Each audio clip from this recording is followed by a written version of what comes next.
Major John Mitchell stands on the packed coral at Kukum Field, Guadalcanal, watching 18 P-38 Lightnings lift off one by one into a low Pacific sky. It is April 18, 1943, 7:10 in the morning. Their mission is classified at the highest level. Their target is a single man, Admiral Isoroku Yamamoto, the architect of Pearl Harbor, traveling by bomber to an airfield near Bougainville. American codebreakers have intercepted his exact itinerary. The round trip is over 1,000 miles, flown at wave-top height to avoid detection. No other American fighter in the Pacific has the range to attempt it. The aircraft tasked with the most consequential aerial interception of the war is the P-38 Lightning, a twin-engine fighter that one of history's greatest test pilots has already declared useless for combat. Captain Eric Brown of the Royal Aircraft Establishment at Farnborough tested the P-38 and told General Jimmy Doolittle directly that it could not fight above Mach 0.68, that it was good only for photo reconnaissance, and that it had to be withdrawn from escort duties over Europe. The troubled fighter, the one that froze its pilots, locked its controls in a dive, and was pulled from the 8th Air Force in favor of the P-51 Mustang. And yet the airplane Mitchell's men are flying will go on to produce more high-scoring aces than any other American fighter type. This is the story of how the P-38 Lightning, an aircraft written off in one theater, became the deadliest fighter in another. By 1937, the United States Army Air Corps had a problem it could not solve with existing fighters. Japan and Germany were fielding new bombers that flew higher and faster than anything in the American pursuit inventory. The P-36 Hawk, the frontline fighter of the era, was a fine peacetime aircraft with a critical deficiency. It was too slow, too low-flying, and too lightly armed to intercept modern bombers at altitude. Its maximum speed of 300 miles per hour left it chasing shadows. Its armament, one 50 caliber and one 30 caliber machine gun, was inadequate against armored targets. The Air Corps needed a quantum leap, not an incremental improvement. In February of 1937, Lieutenants Benjamin Kelsey and Gordon Seville drafted Circular Proposal X-608, a specification calling for a twin-engine, high-altitude interceptor capable of 360 miles per hour at 20,000 feet, with a climb to that altitude in 6 minutes. They used the word interceptor rather than pursuit deliberately. Army regulations at the time limited pursuit aircraft to a single engine and 500 pounds of armament. Kelsey and Seville wanted something far more radical, and the interceptor designation gave them the bureaucratic cover to get it. The requirement also demanded a minimum of 1,000 pounds of armament, double the pursuit limit. 6 manufacturers submitted proposals. The contract went to Lockheed, a small California company that had never built a military fighter. The man who designed the winning entry was Clarence Kelly Johnson. He was 27 years old. Johnson would later create the U-2 spy plane and the SR-71 Blackbird. But in 1937, he was an unknown engineer working from a rented facility that had previously been a bourbon distillery. Johnson's design broke every convention in American fighter aviation. 2 engines, not one. A twin-boom fuselage with a central nacelle for the pilot. Tricycle landing gear, a feature almost unheard of on fighters. Counter-rotating propellers to eliminate torque, and all the armament concentrated in the nose, not spread across the wings. Lockheed received the contract to build one prototype, the XP-38, serial number 37-457, for $163,000. Actual cost reached $761,000. Lieutenant Benjamin Kelsey made the first flight on January 27, 1939, from March Field, California. 16 days later, on February 11th, Kelsey attempted a transcontinental speed record. He flew from March Field to Mitchell Field, New York, in approximately 7 hours and 2 minutes, nearly matching Howard Hughes' record. On final approach, both carburetors iced, both engines quit, and Kelsey crash-landed on a golf course short of the runway. The prototype was destroyed. Kelsey walked away with minor injuries. Despite the crash, the flight demonstrated performance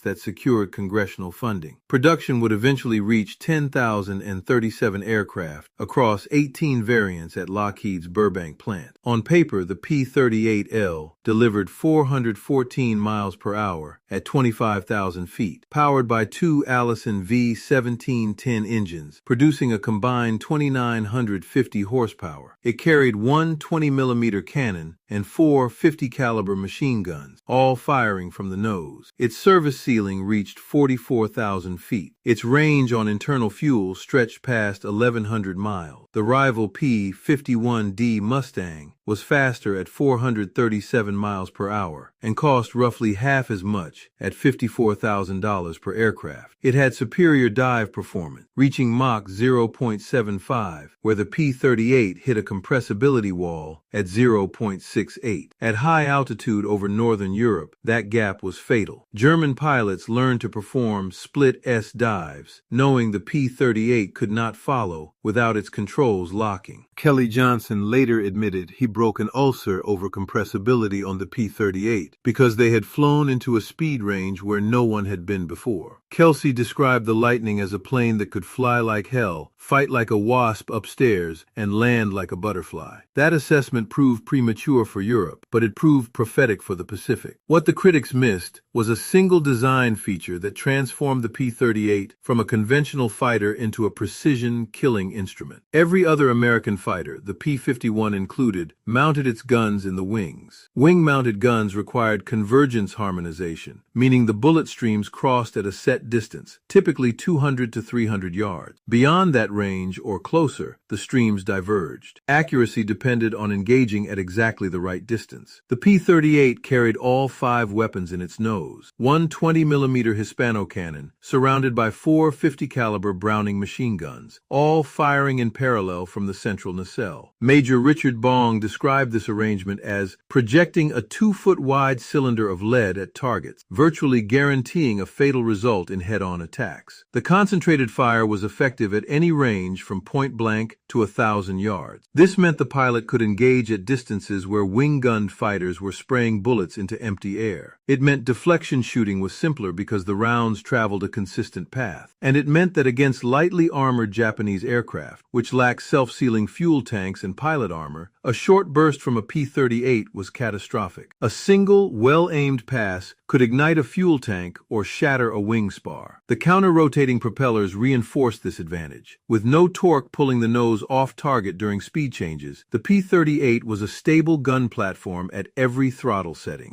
The turbo-supercharged engines also muffled exhaust noise so effectively that enemy pilots reported difficulty hearing the P-38 approach. General George Kenney, commander of the 5th Air Force, recognized this combination and built his entire air superiority campaign in the Pacific around it. He created the 475th Fighter Group, nicknamed Satan's Angels, as the first all-P-38 group in his command. The numbers told a different story from the one Europe had written. If you're finding this interesting, subscribing takes a second and helps the channel. The P-38's combat record in the Pacific began in earnest over New Guinea, and it built steadily toward the most concentrated run of ace production in American military history. Kenney told General MacArthur that the Allies had to own the air over New Guinea before any ground offensive could begin. The P-38 gave him the tool to do it. On December 27, 1942, near Buna, New Guinea, a 22-year-old pilot from Superior, Wisconsin, scored his first 2 aerial victories. His name was Richard Bong. Within 12 days of first combat, he was an ace. Bong first drew General Kenney's attention, not through combat, but through recklessness. He had buzzed San Francisco at low altitude and looped around the cables of the Golden Gate Bridge. Kenney reprimanded him, reportedly ordering him to find the woman in Oakland, whose washing line he had disrupted, and hang her laundry as punishment. Then he added that if Bong did not want to fly down Market Street, Kenney would not want him in his Air Force. Bong flew with the 49th Fighter Group, and later as a roving freelance, assigned directly by Kenney to find and destroy Japanese aircraft wherever he could. On July 26, 1943, Bong led a flight against 20 Japanese aircraft and personally destroyed 4 of 11 kills scored that day, without a single American loss. He earned the Distinguished Service Cross. By April 12, 1944, Bong had surpassed Eddie Rickenbacker's World War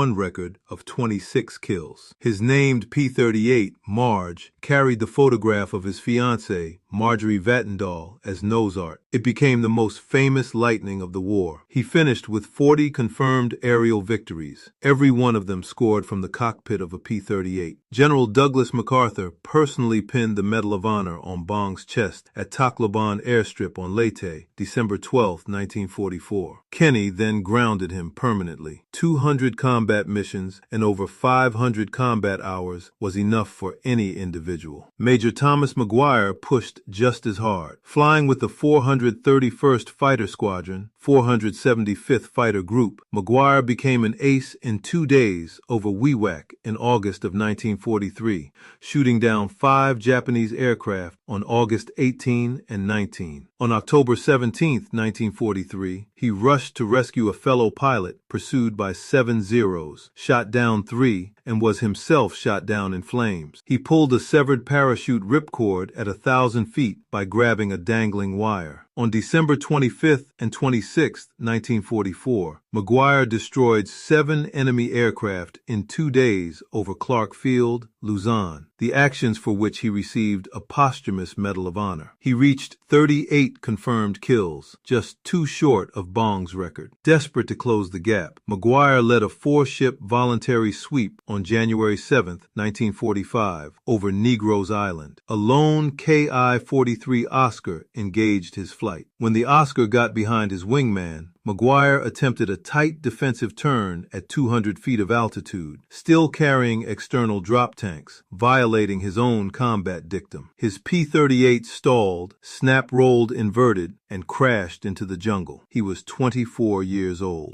The supporting cast ran deep. Colonel Charles McDonnell scored 27 kills, commanding the 475th Fighter Group, and survived the war, the only one of the top contestants in the so-called race of aces to do so. Colonel Gerald Johnson reached 22 kills, including 4 in a single engagement on December 7, 1944. Lieutenant Colonel Thomas Lynch scored 20 kills as Bong's mentor and close friend before being killed strafing barges at Itape on March 8, 1944. Bong witnessed his death. According to the Air Force Museum, 7 of the top 8 scoring Army Air Force's aces in the Pacific flew P-38s. The lone exception was Colonel Neil Kirby, who flew P-47 Thunderbolts. The P-38 produced over 100 aces in the Pacific alone, and the Yamamoto interception that opened this story succeeded. Mitchell's 18 Lightnings arrived 1 minute early. Captain Thomas Lanphier and Lieutenant Rex Barber dove on the 2 Betty bombers carrying Yamamoto's party. Barber tucked in behind the lead bomber and poured fire into its right engine and fuselage. The Betty trailed black smoke, rolled left, and crashed into the jungle. Yamamoto's body was found the next day. The P-38 held both the number 1 and number 2 positions on the all-time American scoring list. No other fighter type can make that claim. The P-51 Mustang deserves every accolade it carries. With the Rolls-Royce Merlin engine replacing its original Allison, the Mustang became the supreme high-altitude escort fighter of the European War. It flew to Berlin and back on internal fuel and drop tanks, a round trip of over 1,100 miles. It achieved 3.3 miles per gallon against the P-38's 1.8. It cost roughly half as much to build. Its dive performance matched or exceeded the best German fighters. Before the Mustang's arrival, 8th Air Force bomber losses ran at over 9% per sortie. After, they fell to 3.5%. The P-51 was credited with destroying nearly 5,000 Axis aircraft in the war. Brigadier General Thomas Hayes summarized the Mustang's virtue in 3 words: range, range, and range. None of that mattered over the Pacific. The P-38 carried 300 more miles of range on internal fuel and 600 more with drop tanks. Its twin-engine redundancy meant pilots could fly home on one engine across hundreds of miles of open water, where a single engine failure was a death sentence. Its concentrated nose armament required no convergence intelligence harmonization and was devastating against lightly armored Japanese fighters. And its rate of climb at 4,750 feet per minute versus the Mustang's 3,200 gave P-38 pilots the decisive first move in combat. Everything that crippled the Lightning in Europe, extreme cold, compressibility at high altitude, high-speed dive engagements against experienced Luftwaffe pilots, simply did not exist in the Pacific. Combat rarely occurred above 20,000 feet. Tropical temperatures eliminated engine freezing and cockpit cold. Charles Lindbergh flew combat missions with the 475th Fighter Group in 1944 as a 42-year-old civilian consultant and taught pilots fuel conservation techniques that extended the P-38's combat radius from 570 to 750 miles. His method was simple. Reduce RPM from 2200 to 1600, set mixtures to auto-lean, and increase manifold pressure slightly. The technique was adopted across the 5th Air Force. German ace Franz Stiegler, who fought P-38s in North Africa, later noted that one cardinal rule they never forgot was to avoid fighting the P-38 head-on, calling it suicide. The Mustang won the European Air War. The Lightning won the Pacific. The myth that P-38 pilots risked decapitation during bailout persisted throughout the war and well beyond it. According to the Smithsonian, rumors circulated of headless bodies across the American West Coast, all from P-38 ejections. The claim was false. Properly executed bailouts, in which the pilot rolled the aircraft inverted and dropped clear of the nacelle, carried no greater risk than any other fighters. The myth endured because the twin-boom layout looked dangerous, not because it was. The famous German nickname for the P-38, the fork-tailed devil, also requires scrutiny. It first appeared in a 1943 Life magazine article describing a hysterical German pilot surrendering near Tunisia. No independent German documentation supports the name, and German fighter pilots actually rated the P-38 as the Allied fighter they most preferred to engage in Europe. The nickname made for good propaganda. It was not a reliable indicator of German fear. Of 10,037 P-38s built, approximately 26 survive today, with fewer than 10 airworthy. The most notable recovery was Glacier Girl, a P-38F that force-landed on the Greenland ice cap in July of 1942 and was excavated from 268 feet beneath the ice 50 years later. Honduras operated P-38s into the 1960s, making it the type's last military operator. Bong returned home after the war and became a test pilot for Lockheed's P-80 Shooting Star jet. On August 6, 1945, the same day the atomic bomb fell on Hiroshima, his P-80 suffered a fuel pump failure on takeoff from Burbank. He did not survive. He was 24 years old. The next morning, newspapers placed his death directly below the Hiroshima headline. The P-38 Lightning was not the fastest American fighter. It was not the cheapest or the simplest or the one that won the air war over Berlin. It was the one that produced America's ace of aces, executed the war's longest-range fighter interception, and dominated the Pacific sky from New Guinea to the Philippines. The numbers prove it. The documents confirm it. The Pacific remembers.